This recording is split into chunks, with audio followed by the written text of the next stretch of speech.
But the woman was clueless and had her eyes set on the store's most expensive financial statement. After getting roasted by the rich girls, she wanted to come up with a badass comeback but couldn't think of anything good and awkwardly turned away. The next day, she returned, exuding the air of a warrior upgraded from bronze to silver. She approached the girl from the previous day and asked, "Hey, were you napping here when I was away?" "Oh, kudos to my friend from yesterday. My bad. It's totally on me." After saying that, the woman left confidently, leaving the rich girl puzzled, wondering which planet the elegant lady came from. The story begins a few days ago, with Annie, a simple town girl, until she couldn't pay rent due to financial strain. A friend suggested she go street hunting for work.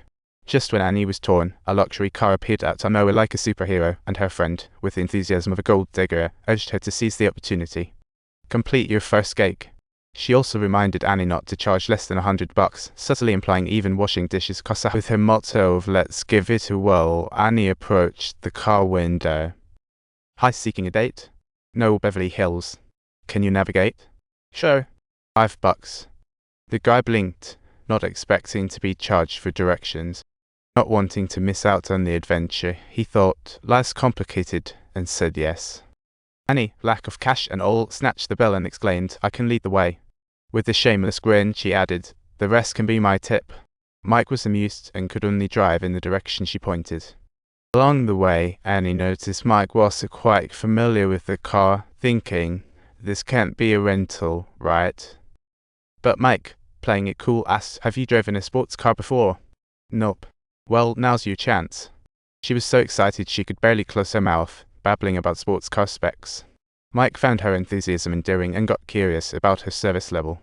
Annie blurted, $100 an hour. Mike was taken aback for a moment. "That's actually a quite hefty price, but I do see potential in you."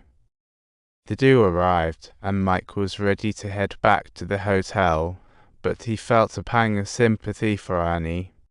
"I'll take the previous offer." With the deal falling into her lap, Annie was all in.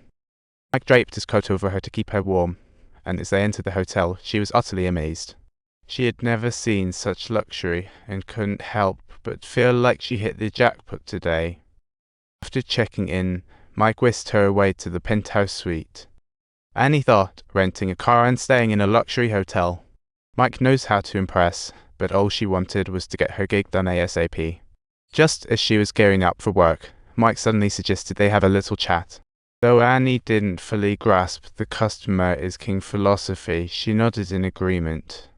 As she put in some serious work, she couldn't help but let her hand wander to her thigh. Just then, the doorbell rang, and Annie tensed up like she'd been caught sneaking cookies from the jar. It turned out to be the waiter bringing champagne, and she let out a sigh of relief. But the waiter wouldn't budge, staring at her like a hawk. Annie quickly realized he was waiting for tips and felt as if she'd just tripped in front of an audience. Yet, Mike friendly handed her champagne, making it seem like she was the one in charge here. With the situation being so absurd, Annie felt a bit guilty and urged Mike to get to it, or she'd lose all her hard-earned cash. "I can't pay, let's try 300. Mike accepted way too easily, and Annie thought, this is too good to be true. Annie plopped down on the floor, casually watching TV, always ready for her services to begin. Mike was busy working away, and before she knew it, Annie dozed off, and nothing happened the whole night. The next day, Annie felt guilty and offered to return half her pay, but Mike waved it off, inviting her for breakfast. OMG, that's when Annie realized Mike was a mega-rich tycoon, giving her new insights into his profession. After tidying up, Mike was ready to head out when his phone buzzed with a call from his assistant. The big client was in town, and his assistant suggested he bring a date. Thinking of a date, Mike immediately thought of Annie, who was currently in the shower. Seeing Annie's sweet, innocent look, Mike's mind hatched a daring idea, and once he hung up, he playfully gazed at her. Annie was lost in the music, and when she realized, she felt like she was in a dream, only to find she had been caught by onlookers. Subtitles. Mike intended to hire her to stay here for a whole week, with straightforward requirements: be obedient, refrain from wandering around, and be available at any call. Edward gave her some money and asked her to go downstairs to buy some clothes suitable for the party. Once out, Annie let loose, feeling $3,000 warmth for the first time. She called her friend to excitedly share her experience, and her friend was left speechless with shock. Her friend realized she had passed on Edward, their golden ticket, to Annie, and was fuming inside. I had thought Edward was a really ugly guy, but Annie asserted he was an absolute hunk. She left some cash for her friend to pick up later, stressing not to pocket any for herself. Annie was laser-focused on her job, heading off to the assigned location with the address her friend provided.